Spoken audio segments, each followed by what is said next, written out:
क्षेत्रों के संदर्भ में कौन सा असत्य है? तो सबसे पहले मैं आप लोग को ये बता दूं कि जो राज्य शासन है उन्होंने CSIDC Chhattisgarh state industrial development corporation की स्थापना जो है अप्रैल 2001 में की थी। और ये जो औद्योगिक विकास केंद्र है ये उद्योगों की स्थापना के लिए मूलभूत सुविधाएं उपलब्ध कराती है। औद्योगिक विकास केंद्रों को सड़क, बिजली, पानी और अन्य आधारभूत सुविधाएं उपलब्ध कराने की जो जिम्मेदारी है वो औद्योगिक विकास निगम की होती है। सरकार ने भविष्य में ऐसा तय किया है कि प्रत्येक जिले में औद्योगिक विकास केंद्र की स्थापना की जाएगी। तो देखिए ये जो बिरकोनी है, ये नयनपुर है और तिफरा है, ये जो तीन है वो IIDC है। IIDC का मतलब क्या होता है? IIDC का फुल फॉर्म होता है इंडस्ट्रियल इंफ्रास्ट्रक्चर डेवलपमेंट कॉरपोरेशन। तो एकीकृत अधोसंरचना विकास केंद्र कौन कौन से हैं यहाँ पर? हरिन छपरा है, नयनपुर है और तिफरा है और बिरकोनी भी है। ठीक है, तो देखिए ये जो बिरकोनी है ये महासमुंद में है। यदि हम हरिन छपरा की बात करें तो हरिन छपरा बिलासपुर में नहीं, कबीरधाम जिले के अंतर्गत आता है। तो इस क्वेश्चन का राइट आंसर भी क्या होगा? बी होगा, हरिन छपरा। निम्नलिखित कथनों पर विचार कीजिए। इसमें पहला स्टेटमेंट है छत्तीसगढ़ में सीमेंट संयंत्र की स्थापना 1965 में हुई। तो ये जो कथन ये बिल्कुल सत्य है। छत्तीसगढ़ में पहले सीमेंट संयंत्र की स्थापना एसोसिएट सीमेंट कंपनी के नाम से 1965 में जामुल दुर्ग में की गई थी। दूसरा कथन है Bharat aluminium company limited Balco की स्थापना 1976 में की गई। तो देखिए ये जो बाल्को है इसकी स्थापना कोरबा में की गई थी 14 नवंबर 1965 को और इसका उत्पादन कार्य जो है 1975 से प्रारंभ हुआ था। इस प्रकार ये जो कथन है ये क्या हो गया? गलत हो गया। तो NTPC के विद्युत संयंत्र कोरबा और बिलासपुर जिले में हैं। तो ये कथन बिल्कुल सही है। NTPC के जो संयंत्र हैं वो कोरबा और बिलासपुर जिले में हैं। इसके अलावा ये पिसौर, लारा, रायगढ़ में भी स्थापित किया गया है। चौथे कथन पे आते हैं वैगन रिपेयर शॉप रायपुर में है। तो बिल्कुल सही है। ये जो वैगन रिपेयर शॉप है ये इसकी स्थापना रायपुर में 1966 में की गई थी। तो इस प्रकार पहला, दूसरा और चौथा कथन हमारा क्या है? सत्य है। तो इसका सही आंसर क्या हो जाएगा? Option number D 1, 3, 4। सूची 1 उद्योग को सूची 2 भंडार क्षेत्र से सुमेलित कीजिए। सबसे पहले ए ऑप्शन में है कत्था उद्योग।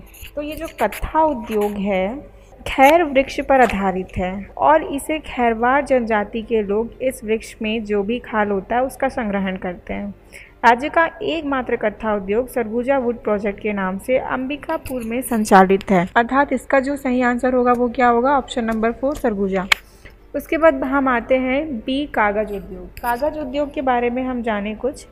तो ये जो कागज उद्योग है वो वनों में बांस और कागज के लुगदी से प्राप्त होता है। ये कागज जो है इन्हीं दोनों से बनाया जाता है और ये मेनली बिलासपुर, चांपा, रायपुर और जगदलपुर में इसके उद्योग स्थापित किए गए हैं। चांपा में बिरगहनी में महाभारत पेपर मिल के नाम से एक और ब्रुक बॉन्ड पेपर मिल के नाम से उद्योग स्थापित किया गया है। तो इस प्रकार जो बी का ऑप्शन होगा वो क्या होगा? 3। अब आते हैं हम लोग सी है लाख उद्योग। जो लाख उद्योग है वो पलाश, कुसुम और बेर के पौधों से लाख प्राप्त किया जाता है और ये जो लाख है इसका प्रयोग चूड़ी उद्योग, वैक्स, पेंट, आभूषण आदि के निर्माण के लिए किया जाता है। इसका जो उद्योग है वो मुख्य रूप से धमतरी और कांकेर जिले में स्थापित किया गया है। तो इसका सी का मैच क्या हो जाएगा? 2। आखिरी है ऑप्शन नंबर डी बीड़ी सिगरेट उद्योग। राजनांदगांव और खैरागढ़ में इसके उद्योग सेंटर स्थापित किए गए हैं। इस प्रकार डी का जो मैच होगा वो क्या होगा? 1 होगा। तो हमारा सही आंसर क्या हो जाएगा? ऑप्शन नंबर डी, ए का 4, बी का 3, सी का 2 और डी का 1। औद्योगिक नीति 2014 से 19 के अंतर्गत स्टार्टअप छत्तीसगढ़ पैकेज की योजनाओं में कौन सा शामिल नहीं है? पर 4 ऑप्शन दिए गए हैं। हम लाइन से इन चारों ऑप्शन को एक साथ पढ़ते हुए डील करेंगे। उससे पहले मैं आप लोग को ये बता दूं कि ये जो स्टार्टअप छत्तीसगढ़ योजना है ये सितंबर 2016 में आई थी। इसकी जो शुरुआत थी ये डॉक्टर रमन सिंह ने की थी 2016 में। जो भी यहाँ उद्योगपति थे स्टार्टअप मिशन के तहत प्रदेश में अपना काम शुरू कर सकते थे और ऐसे पहले 36 उद्यमियों को सरकार जो है उनके 3 साल तक का टैक्स माफ़ कर देगी।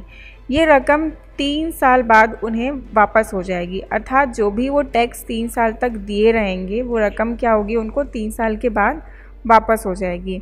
तो इस प्रकार स्टार्टअप योजना जो है शुरुआत हुई थी। अब इसमें कैसी कैसी योजनाएं शामिल है आइए हम डिस्कस करते हैं।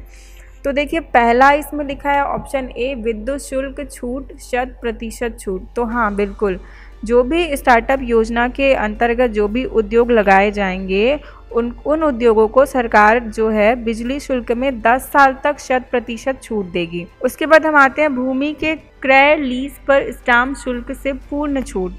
तो क्या है कि जो भी उद्योग लगाने के लिए ज़मीन खरीदने या लीज लेने पर जो भी स्टाम्प शुल्क होगा उसमें क्या मिलेगा, उद्योगपतियों को छूट मिलेगा। थर्ड है इसमें लिए गए ऋण पर भी 3 वर्ष तक स्टाम्प शुल्क से छूट। तो हम जो भी ऋण लिए रहेंगे उसमें भी क्या होगा, स्टाम्प शुल्क से हमें छूट मिलेगा। उसके बाद ऑप्शन नंबर डी है प्रारंभिक वर्षों में श्रम कानूनों में स्वप्रमाणन व्यवस्था। तो बिल्कुल सही है कि जो प्रारंभिक वर्ष है उसमें श्रम कानून से रिलेटेड जो भी व्यवस्था होगी उसमें वो क्या होगा, स्वप्रमाणन, अर्थात वो इनिशियल ईयर पे क्या कर सकते हैं, सेल्फ सर्टिफिकेशन कर सकते हैं अपने जो भी श्रम कानून है उससे रिलेटेड, लेबर लॉ से रिलेटेड। तो इस प्रकार की योजनाएं थी स्टार्टअप योजना छत्तीसगढ़ से रिलेटेड जो थी। इसके अलावा भी बहुत सारी योजनाएं हैं इस पैकेज के अंतर्गत, वो आप साइट पे देख सकते हैं या फिर आर्थिक सर्वेक्षण की बुक है 2017-18 उसमें देख सकते हैं। तो इस प्रकार इसका जो सही आंसर होगा वो क्या होगा, ऑप्शन नंबर ई, उपरोक्त में से कोई नहीं। छत्तीसगढ़ में निम्नलिखित में से कौन सा उद्योग कृषि आधारित नहीं है। शक्कर उद्योग है, इसमें गन्ने का उपयोग होता है, तो ये बिल्कुल कृषि आधारित उद्योग है। तो ये छत्तीसगढ़ में कहाँ कहाँ है, तो मैं आप लोग को बता दूं कि भोरमदेव सहकारी शक्कर कारखाना कवर्धा में है, महामाया सहकारी शक्कर कारखाना सूरजपुर में है और दंतेश्वरी सहकारी शक्कर कारखाना बालोद में स्थापित किया गया है। उसी प्रकार हम फ्लोर मिल की बात करें अर्थात आटा चक्की, तो ये बिल्कुल कृषि पर आधारित है। यहाँ जो भी फ्लोर्स होते हैं, मतलब जो भी अनाज पीसे जाते हैं वो कृषि पर आधारित होते हैं। और ये जो फ्लोर मिल है वो तिल्दा, राजनांदगांव, धमतरी, बिलासपुर, जांजगीर चांपा, रायगढ़, जशपुर, कोरिया, इन सारी जगहों पे स्थापित किए गए हैं। उसके बाद हम आते हैं तेल निकालने का उद्योग। जैसे कि आप लोगों को पता है कि ये पेड़ के जो फल होते हैं उससे क्या निकाला जाता है, तेल निकाला जाता है। तो ये भी कृषि पे आधारित है। ये जो ऑयल एक्सट्रैक्शन इंडस्ट्री है ये स्पेशली जो है रायपुर, तिल्दा, दुर्ग, कवर्धा, बिलासपुर, इन जगहों पे इन उद्योगों को स्थापित किया गया है। दाल मिल, दाल से समझ में ही आ रहा है कि दाल जो होता है वो कृषि से किया जाता है, उत्पादन किया जाता है। तो ये भी क्या होगा, कृषि पे आधारित होगा। इस प्रकार इस क्वेश्चन का सही आंसर क्या हो जाएगा, इनमें से कोई नहीं, नन ऑफ दिस। छत्तीसगढ़ के रायपुर जिले में निम्नलिखित औद्योगिक क्षेत्र है। तो ये जो बोरई औद्योगिक क्षेत्र है ये दुर्ग जिला के अंतर्गत आता है। ये जो चारों औद्योगिक क्षेत्र है ये सभी के सभी औद्योगिक विकास केंद्र हैं। छत्तीसगढ़ राज्य में 4 औद्योगिक विकास केंद्र है जो कि क्रमशः बोरई, उल्ला, सिलतरा और सिरगिट्टी में स्थापित किया गया है।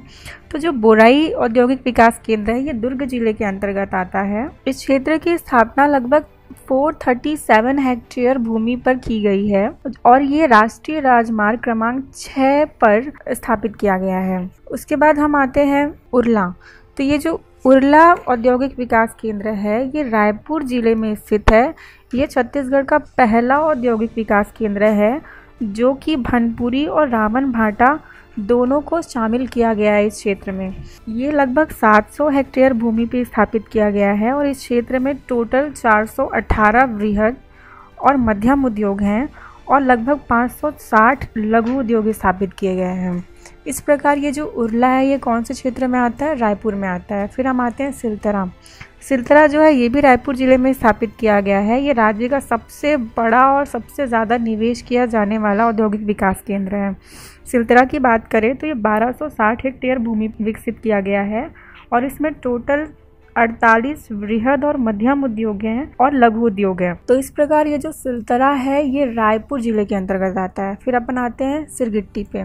सिरगिट्टी जो है ये बिलासपुर क्षेत्र का औद्योगिक विकास केंद्र है और जो औद्योगिक क्षेत्र तिफरा है वो भी इसी सिरगिट्टी औद्योगिक विकास केंद्र के अंतर्गत आता है। ये औद्योगिक क्षेत्र टोटल 430 हेक्टेयर भूमि पे विस्तारित है और इसमें टोटल 324 वृहद और मध्यम तथा लघु उद्योग स्थापित किए गए हैं। तो देखिए यहाँ पर मैंने आप लोग को क्या क्या बताया। बोराई जो है वो दुर्ग जिले के अंतर्गत आता है, सिरगिट्टी बिलासपुर जिले के अंतर्गत आता है और जो उरला और सिलतरा है ये रायपुर जिले के अंतर्गत आता है। तो इस प्रकार इस क्वेश्चन का राइट आंसर क्या हो जाएगा, ऑप्शन नंबर बी 2 और 3। प्रदेश का सबसे बड़ा एवं सर्वाधिक निवेश वाला औद्योगिक केंद्र है। तो ये जो सिलतरा औद्योगिक विकास केंद्र है ये रायपुर जिले में स्थापित किया गया है, जो कि रायपुर से 13 किलोमीटर की दूरी पर है और इस क्षेत्र में सबसे नियरेस्ट जो रेलवे स्टेशन है वो मांढर का है।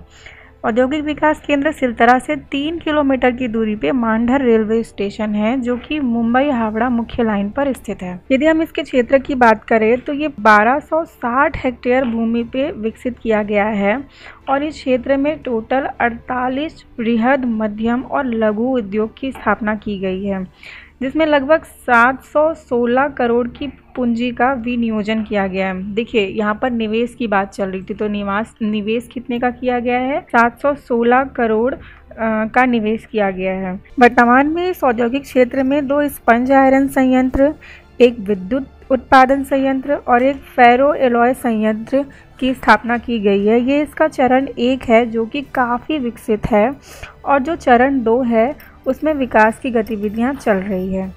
तो इसका जो सही आंसर क्या होगा, option number C Siltara. Chhattisgarh का सबसे पुराना औद्योगिक प्रशिक्षण संस्था ITI निम्नलिखित में से किस जिले में स्थित है। बिलासपुर के कोनी क्षेत्र में 1904 में ITI की स्थापना की गई थी और यही ITI जो है छत्तीसगढ़ का सबसे पहला और सबसे पुराना औद्योगिक प्रशिक्षण संस्था है। तो इस प्रकार इस क्वेश्चन का राइट आंसर क्या हो जाएगा, ऑप्शन नंबर डी बिलासपुर। औद्योगिक रूप से सबसे विकसित जिला है। इस क्वेश्चन का जो सही आंसर है वो आप सभी को पता होगा कि औद्योगिक रूप से सबसे विकसित जिला जो है वो और कोई नहीं, दुर्ग है। क्यों है, क्योंकि देखिए यहाँ सबसे पहले 1955 में भिलाई स्टील प्लांट की स्थापना की गई थी, जो कि लौह आधारित उद्योग क्षेत्र है। इसे द्वितीय पंचवर्षीय योजना के तहत रूस के सहयोग से स्थापित किया गया था और ये जो स्टील प्लांट है ये आज भी कार्यरत है। उसके बाद क्या हुआ कि छत्तीसगढ़ का सबसे पहला सीमेंट कारखाना 1965 में जामुल दुर्ग में स्थापित किया गया था, एसोसिएट सीमेंट कंपनी के नाम से। फिर 1978 में यहाँ जापान के सहयोग से भारत रिफ्रैक्ट्रीज की स्थापना की गई थी। यहाँ फायर क्ले ब्रिक्स का निर्माण किया जाता है। और 1979 में हर्षको कॉरपोरेशन अमेरिका के सहयोग से यहाँ फेरो स्क्रैप कॉर्पोरेट लिमिटेड की स्थापना की गई, जिसमें क्या होता है कि लौह अयस्क से इस्पात निर्माण प्रक्रिया के दौरान जो भी उत्पादित अपशिष्ट पदार्थ होते हैं उन्हें पुनः उपयोग करके नए प्रोडक्ट्स बनाए जाते हैं। तो इस प्रकार दुर्ग जो है औद्योगिक रूप से सबसे विकसित जिला है, जहां अनेक कॉलेजेस हैं, इंजीनियरिंग कॉलेजेस हैं, अनेक उद्योग हैं, उद्योग सेंटर्स हैं। सबसे ज़्यादा शिक्षित जिला भी यही है। इस प्रकार इस क्वेश्चन का राइट आंसर क्या हो जाएगा, ऑप्शन नंबर बी दुर्ग। कोसा सिल्क के लिए निम्नलिखित में से कौन सा स्थान प्रसिद्ध है कि कोसा के कीड़े का जो पालन होता है मुख्य रूप से अर्जुनी, साजा और साल के वृक्ष में ये पाया जाता है, ठीक है। और ये राज्य में बस्तर, सरगुजा, बिलासपुर, रायगढ़ और जांजगीर चांपा में स्पेशली इसका उत्पादन किया जाता है। जो कोसा सिल्क है उसके लिए सबसे ज़्यादा फेमस प्लेस चंदरपुर है और जांजगीर चांपा जिले के जो चांपा में चांपा कोसा बुनाई उद्योग की भी स्थापना की गई है। तो इस प्रकार जो सबसे ज़्यादा फेमस प्लेस है वो क्या है, चंदरपुर है। तो इसका राइट ऑप्शन क्या हो जाएगा, option number C Chandrapur. Chhattisgarh राज्य के भिलाई नगर में स्थित भारत रिफ्रैक्ट्रीज का निर्माण निम्नलिखित में से किस देश के सहयोग से हुआ है। तो ये जो भारत रिफ्रैक्ट्रीज है इसका निर्माण जो है 1978 में 1978 में जापान के सहयोग से किया गया था। यह भिलाई में स्थित है और यहाँ फायर क्ले ब्रिक्स का निर्माण किया जाता है। तो इस प्रकार इस क्वेश्चन का सही आंसर क्या हो जाएगा? Option number B, Japan. CGPSC की संपूर्ण तैयारी के लिए कंपटीशन कम्युनिटी के YouTube चैनल को सब्सक्राइब कीजिए और डेली अपडेट्स के लिए बेल आइकन को प्रेस करना ना भूलें।